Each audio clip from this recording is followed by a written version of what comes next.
늦가을, 낙엽이 우수수 떨어지는 마을 어귀. 수령이 수백 년은 되어 보이는 거대한 느티나무 아래 허리가 굽은 노파가 멍하니 먼 길을 바라보고 있다. 그녀의 품에는 붉은 비단 보자기 하나가 소중하게 들려 있다. 구독자 여러분, 누군가를 애타게 기다려본 적이 있으신가요? 약속된 시간. 약속된 장소에서 기다리는 일조차 때로는 지루하고 힘겨운 법입니다. 하물며 기약 없는 기다림이라면 어떨까요? 여기 한 계절이 갔고 또 다른 계절이 와도 강산이 5번이나 변하는 긴 세월 동안 단 한 자리에서 움직이지 않은 여인이 있습니다. 사람들은 그녀를 미쳤다고 손가락질하거나 혹은 망부석이 되었다며 혀를 찹니다. 하지만 그녀는 세상의 소리에는 귀를 닫은 채 오직 저 고개 너머에서 들려올 발자국 소리에만 귀를 기울이고 있습니다. 바로 이 마을의 터줏대감, 연희 할머니의 이야기입니다. 할머니는 오늘도 어김없이 정자나무 아래 나와 앉아 계십니다. 앙상하게 마른 손으로 꼭 쥐고 있는 저 붉은 보자기가 보이시나요? 50년이라는 세월이 흘렀음에도 보자기의 매듭은 조금도 흐트러짐이 없습니다. 마을 아이들이 장난을 치며 뺏으려 해도 갑작스런 소나기가 쏟아져도 할머니는 자신의 몸보다 저 보자기를 더 귀하게 감싸 안았습니다. 마치 자신의 목숨이라도 되는 것처럼 말이죠. 저 안에는 도대체 무엇이 들어있기에 다 늙어버린 노파가 저토록 애지중지하는 걸까요? 할머니의 주름진 손이 보자기 매듭을 어루만진다. 몽환적인 효과와 함께 보자기 안을 투시하듯 보여준다. 낡은 천 속에 숨겨진 것은 놀랍도록 고운 새것 같은 꽃신 한 켤레다. 그 안에는 놀랍게도 꽃신 한 켤레가 들어 있습니다. 흙 한 번 묻지 않은 화려한 자수가 놓인 꽃신. 50년 전 유행했던 모양새지만 지금 보아도 그 색감이 참으로 곱습니다. 이 꽃신은 할머니가 신기 위해 산 것이 아닙니다.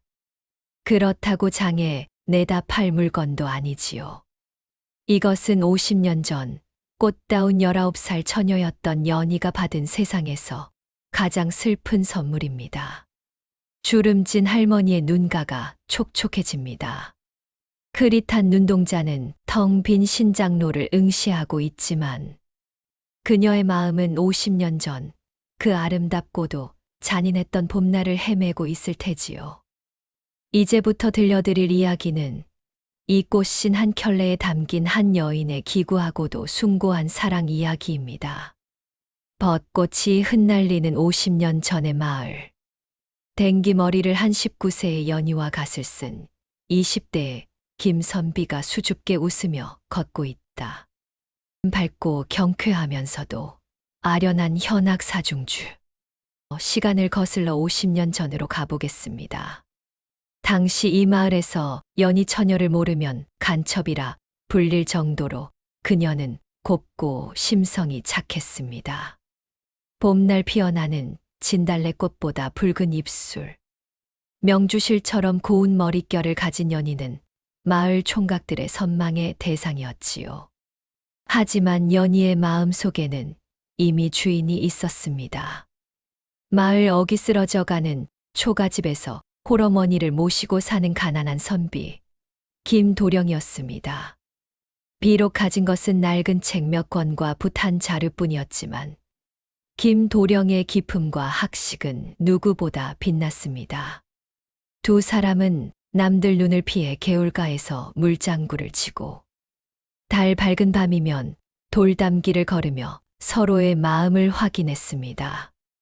가난이 죄는 아니었으나 현실의 벽은 높았습니다. 연인의 집안에서는 돈 많은 객주에게 딸을 시집 보내려 했고 김도령은 자신의 처지를 비관하며 괴로워했지요. 하지만 연희는 단호했습니다. 낭군님이 아니면 평생 혼자 늙어 죽겠습니다. 그녀의 굳은 결심에 김도령 역시 용기를 냈습니다.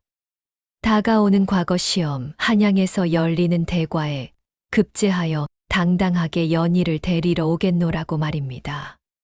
그것은 두 사람의 인생을 건 도박이자 사랑을 지키기 위한 유일한 희망이었습니다. 밤을 새워 책을 읽는 김도령의 방에는 언제나 연희가 몰래 가져다 놓은 주먹밥과 따뜻한 숭늉이 놓여 있었고, 그런 연희의 정성에 김도령은 뼈가 부서져라 공부에 매진했습니다. 세상 물정 모르는 순수한 두 사람의 사랑은 그렇게 무르익어 가고 있었습니다. 김선비 과거 연희의 손을 잡으며 연희야, 조금만 참아다오. 내 이번에는 기필코 급제하여 너를 가마에 태우고 한양으로 갈 것이다. 연희 과거 수줍게 웃으며 도련님, 가마 같은 건 필요 없습니다. 그저 도련님 곁에서 먹을 갈고 시중들 수만 있다면 저는 그것으로 족합니다. 서로를 바라보는 눈빛에는 꿀이 떨어질 듯 달콤했지만 그 행복 뒤에는 다가올 이별의 그림자가 드리우고 있었습니다. 한양으로 떠나야 할 날짜가 하루하루 다가오고 있었기 때문이지요. 새벽 안개가 자욱한 고개 마루, 보찜을 맨 김선비와 그를 배웅 나온 연희. 김선비가 품에서 하얀 종이에 쌓인 물건을 꺼낸다. 슬프고 장엄한 오케스트라 선율, 이별의 테마. 운명의 날이 밝았습니다. 김선비가 한양으로 과거를 보러 떠나는 날 아침, 마을, 어귀, 고개마루에는 짙은 안개가 깔려 있었습니다. 연희는 밤새 지은 무명천 버선을 김선비의 보찜에 넣어주며 눈물을 훔쳤습니다. 떨어지지 않는 발길을 억지로 옮기던 김선비가 갑자기 걸음을 멈추고 품속에서 무언가를 꺼냈습니다. 며칠 밤낮으로 남의 집 필사 아르바이트를 하며 모은 돈으로 장만해 둔 붉은 비단 꽃신이었습니다. 투박한 김선비의 손에 들린 작고 고운 꽃신은 아침 햇살을 받아 영롱하게 빛났습니다. 김선비 과거 꽃신을 건네며 떨리는 목소리로 연희야, 이걸 받아라. 내가 돌아오면 장원 급제하여 금이 환영하는 날 내 손으로 직접 이 신을 신겨주마. 그때까지 이 꽃신은 신지 말고 아껴두어라. 이것이 우리의 정표다. 연희 과거 꽃신을 받아들고 흐느끼며 도련님, 어찌 이런 귀한 것을. 몸 조심하셔요. 부디 밥 거르지 마시고 아프지 마시고. 저는 여기서 망부석이 되더라도 도련님만 기다릴 것입니다. 김선비 과거 약속하마. 진달래가 지기 전에 돌아오겠다고. 내 너를 고생시킨 만큼 평생 호강시켜 줄 터이니 나만 믿고 기다려라. 김선비는 연희의 눈물을 닦아주고는 뒤도 돌아보지 않고 고개를 넘어갔습니다. 뒤돌아보면 마음이 약해져 다시 주저앉을까 두려웠기 때문이겠지요. 연희는 김선비의 모습이 안개 속으로 완전히 사라질 때까지, 그리고 그 발자국 소리마저 들리지 않게 될 때까지 자리를 뜨지 못했습니다. 품에 안은 꽃신의 차가운 비단 감촉만이 그가 남긴 유일한 온기였습니다. 진달래가 지기 전에 돌아오겠다. 그 약속은 연희의 가슴에 인두로 지진 듯 선명하게 새겨졌습니다. 하지만 그때는 아무도 몰랐습니다. 그 뒷모습이 김선비의 마지막 모습이 될 줄은. 그리고 진달래가 수십 번 피고 져도 그가 돌아오지 못하리라는 것을 말입니다. 제세장 야속한 세월과 흉흉한 소문. SCN이 4점, 연희의 집 마당 시간의 경과 수년 후. 비주얼 몽타주 기법. 봄비가 내리고 여름 장마가 지고 가을 낙엽이 쌓이고 겨울 눈이 내리는 장면이 빠르게 교차된다. 연희는 매일 마루에 앉아 꽃신을 닦고 또 닦는다. 그녀의 얼굴이 조금씩 나이 들어간다. 시계 초침 소리와 함께 흐르는 무거운 현악곡. 약속했던 봄이 가고 여름이 왔습니다. 매미 소리가 귀청을 찢을 듯 울어대던 여름이 지나고 스산한 가을바람이 불어왔지만 김선비에게서는 기별 한 장 없었습니다. 처음 1년은 공부가 늦어지나 보다 했습니다. 이듬해는 낙방하여 부끄러워 못 오나 보다 하며 스스로를 위로했습니다. 연희는 매일 아침 정화수를 떠놓고 비는 것으로 하루를 시작했습니다. 낮에는 바치를 하고 밤에는 바느질 삭슬 받아 생계를 꾸리면서도 잠시도 대문 밖을 향한 시선을 거두지 않았습니다. 혹여나 지나가는 바람 소리가 님의 발자국 소리는 아닐까? 문풍지 떠는 소리가 님의 기침 소리는 아닐까 하며 밤잠을 설치기 일쑤였습니다. 마을 사람들은 처음에는 연희를 동정했습니다. 쯔쯔, 저러다 제 명에 못 죽지. 과거 보러 간 놈이 소식이 없으면 뻔한 거 아니겠어? 하며 위로 아닌 위로를 건네기도 했습니다. 하지만 3년이 지나고 5년이 지나자 동정은 조롱으로 바뀌기 시작했습니다. 연희의 부모님은 화병으로 세상을 떠났고 혼자 남은 연희는 더욱더 그 꽃신에 집착했습니다. 볕이 좋은 날이면 마루에 꽃신을 꺼내 놓고 먼지 하나 앉지 않게 닦고 또 닦았습니다. 비단은 닳을까 봐 만지지도 못하고 눈으로만 어루만졌습니다. 꽃신은 여전히 새 것처럼 불었지만 거울 속 연희의 얼굴에는 그늘이 드리워지고 눈가에는 잔주름이 하나둘 자리 잡기 시작했습니다. 도련님, 진달래가 벌써 5번이나 피고 졌습니다. 어디에 계시온지요? 밥은 드셨는지요? 혹여 저를 잊으신 건 아니겠지요? 아니야, 그럴 리 없어. 꼭 돌아오신다고 했어. 연희의 독백은 허공에 흩어졌습니다. 기다림은 희망을 갉아먹고 절망을 키우는 독버섯과도 같았습니다. 하지만 연희는 그 독을 삼키며 하루하루를 버텨냈습니다. 그가 돌아오지 않는 이유가 분명 있을 거라고, 사람만 있다면 언젠가는 약속을 지키러 올 거라고 믿으면서 말입니다. 마을 우물가 과거 10년 후 라낙네들이 물을 기르며 수군거린다. 연희가 물동이를 이고 지나가자 소리가 잦아들었다가 다시 커진다. 연희는 입술을 깨물며 지나간다. 10년이면 강산도 변한다더니 마을 인심도 매정하게 변했습니다. 우물가 아낙네들의 입방하는 날이 갈수록 날카로워졌습니다. 한양에서 장사하고 돌아온 박 씨의 말이 화근이었습니다. 아, 글쎄 한양 김대감댁 사위가 우리 마을 김선비랑 똑같이 생겼다니까. 과거에 급제에서 부잣집 대릴사위로 들어갔다는 소문이 파다해. 또 다른 누군가는 이렇게 말했습니다. 무슨 소리야, 올라가다가 산적대를 만나서 뼈도 못 추리고 죽었다던데. 확인되지 않은 소문은 살이 붙고 꼬리가 달려 괴물이 되었습니다. 사람들은 연희가 지나갈 때마다 혀를 찼습니다. 저 멍청한 년, 이미 딴 살림 차린 놈을 기다리느라 청춘 다 바치네. 귀신 씨인 게야. 그러지 않고서야 10년을 저러고 있을 수가 있나. 그들의 말은 비수처럼 연희의 가슴을 후벼 팠습니다. 차라리 그가 죽었다는 소식이 낫지, 다른 여인의 지아비가 되었다는 소문은 연희를 견딜 수 없게 만들었습니다. 하지만 연희는 흔들리지 않으려 애썼습니다.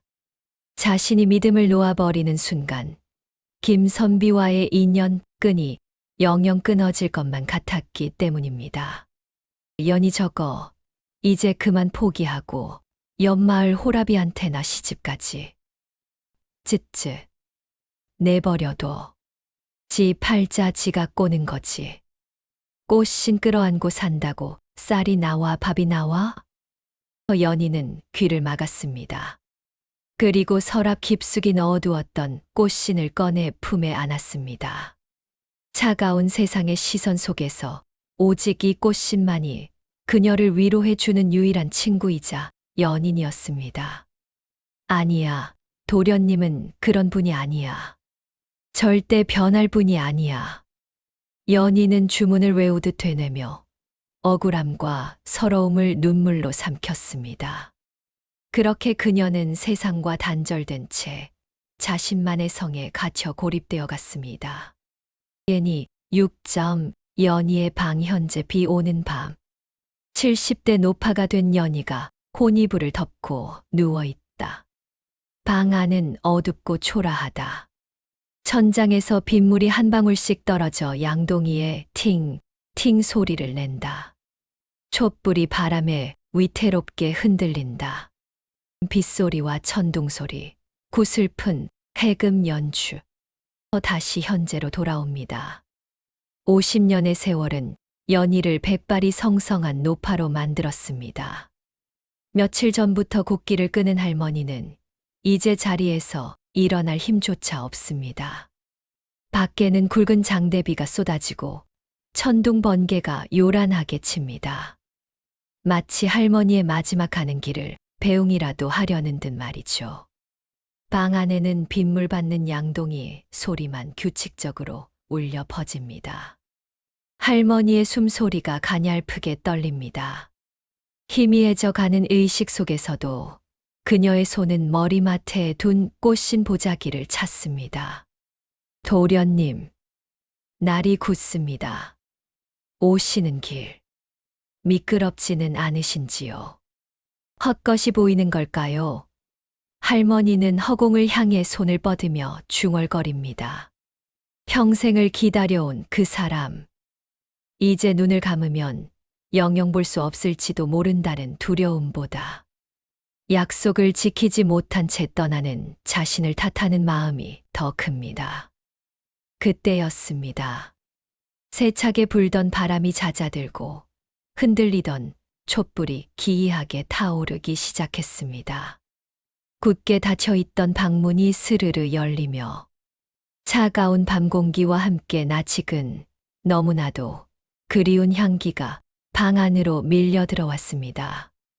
문이 열리며 역광 속에 한 남자의 실루엣이 보인다. 빗물에 젖지 않은 50년 전 떠날 때 모습 그대로인 김선비다. 예니 7점 연희의 방 현재 재회의 순간 방으로 들어선 김선비. 20대의 젊은 모습이다. 그는 늙어버린 연희를 보며 눈물을 흘린다. 할머니가 된 연희는 놀란 눈으로 그를 바라본다. 믿을 수 없는 일이 벌어졌습니다. 문턱을 넘어 들어온 이는 50년 전 고개 마루에서 헤어졌던 그 청년 김선비였습니다. 갓을 쓰고 도포를 입은 모습, 맑은 눈빛까지 옛날 그대로였습니다. 다만 그의 몸에서는 서늘한 냉기가 느껴졌고 발은 바닥에 닿지 않은 듯 가벼워 보였습니다. 김선비는 주름진 노파가 된 연희의 모습을 보고는 털썩 무릎을 꿇었습니다. 그의 눈에서 하염없이 눈물이 흘러내렸습니다. 떨리는 목소리로 연희야, 내 연희야, 너무 늦었구나. 너무 늦어서 미안하구나. 믿기지 않는다는 듯 손을 떨며 도련님, 정말 도련님이세요? 꿈은 아니지요? 죽기 전에 한 번만 보고 싶다 빌었더니 신령님이 보여주시는 환상인가요? 아니다. 환상이 아니다. 내 너와의 약속을 지키러 왔다. 진달래가 지기 전에 오겠다 해놓고 50년이나 걸렸구나. 못난 나를 용서해라. 할머니는 앙상한 손을 뻗어 김선비의 뺨을 만지려 했지만 손은 허공을 가를 뿐이었습니다. 하지만 온기만은 느낄 수 있었습니다. 김선비는 머리맡에 놓인 낡은 보자기를 풀었습니다. 그 안에는 50년 전 자신이 선물했던 여전히 붉고 고운 꽃신이 놓여 있었습니다. 김선비는 떨리는 손으로 꽃신을 집어 들었습니다. 그리고 이불 밖으로 나온 할머니의 앙상하고 거친 발에 그 꽃신을 조심스럽게 신겨 주었습니다. 50년 전에는 넉넉했을 신발이 붓고 거칠어진 할머니의 발에는 꼭 맞았습니다. 이제야 신겨주는구나. 이 꽃신 신고 나와 함께 가자. 더 이상 기다리지 않아도 되는 곳으로, 헤어지지 않아도 되는 곳으로. 연희 할머니 꽃신을 신고 편안한 미소를 지으며 네, 도련님, 오래 기다렸어요. 이제 다시는 저 두고 가지 마셔요. 할머니의 눈에서 굵은 눈물방울이 떨어져 꽃신을 적셨습니다. 그 순간 할머니의 얼굴에 있던 깊은 주름이 펴지는 듯 하더니 19세 소녀의 수줍은 미소가 피어올랐습니다. 김선비는 연희 할머니를 가볍게 안아 올렸고 두 사람의 모습은 빛과 함께 서서히 희미해져 갔습니다. 방 안에는 타다 남은 촛불만이 마지막 불꽃을 태우고 있었습니다. 연희의 집마당, 고개마루 다음 날 아침, 마을 사람들이 연희의 방을 들여다본다. 할머니는 고운 꽃신을 신은 채 편안하게 잠들어 있다. 화면 전환되어 마을 이장이 오래된 문서를 발견하는 장면. 여운을 주는 잔잔하고 슬픈 피아노 곡. 다음 날 아침 인기척이 없는 것을 이상하게 여긴 이웃들이 연희 할머니의 방문을 열었습니다. 할머니는 마치 좋은 꿈을 꾸는 듯 평온한 얼굴로 세상을 떠나 있었습니다. 그리고 마을 사람들을 놀라게 한 것은 할머니의 발에 신겨진 진흙 하나 묻지 않은 고운 꽃신이었습니다. 평생 품에만 안고 다녔지 한 번도 신지 않았던 그 신발을 신고 할머니는 마침내 긴 기다림을 끝낸 것입니다. 장례를 치르던 중 마을 이장은 관아의 오래된 기록을 정리하다가 우연히 빛바랜 문서 하나를 발견하게 됩니다. 그것은 50년 전 한양으로 과거를 보러 가던 선비들의 명단과 사고 기록이었습니다. 김모모 선비, 과거 길에 낙석 사고를 당해 계곡에서 사망. 시신을 수습하지 못함. 그렇습니다. 김 선비는 변심한 것도 다른 곳에 장가간 것도 아니었습니다. 떠나던 그해 불의의 사고로 이미 세상을 떠났던 것입니다. 죽어서도 정인에게 돌아오겠다는 일념이 얼마나 강했으면 50년을 구천을 떠돌다 할머니의 마지막 순간에 찾아왔을까요? 사람들은 연희 할머니와 꽃신을 양지바른 고개마루에 묻어주었습니다. 김선비가 떠나갔던 그리고 할머니가 평생을 기다렸던 바로 그 자리에 말입니다.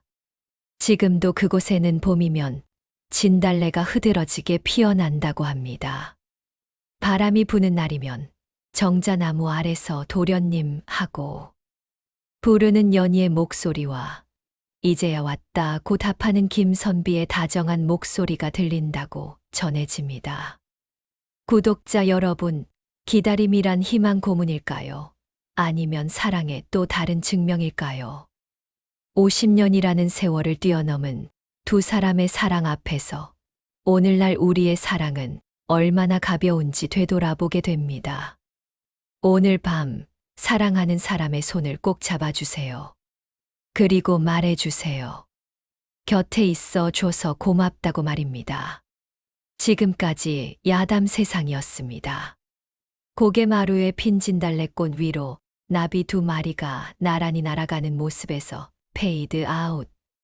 이 영상이 여러분의 가슴에 잔잔한 감동을 드렸다면 구독과 좋아요로 응원해 주세요.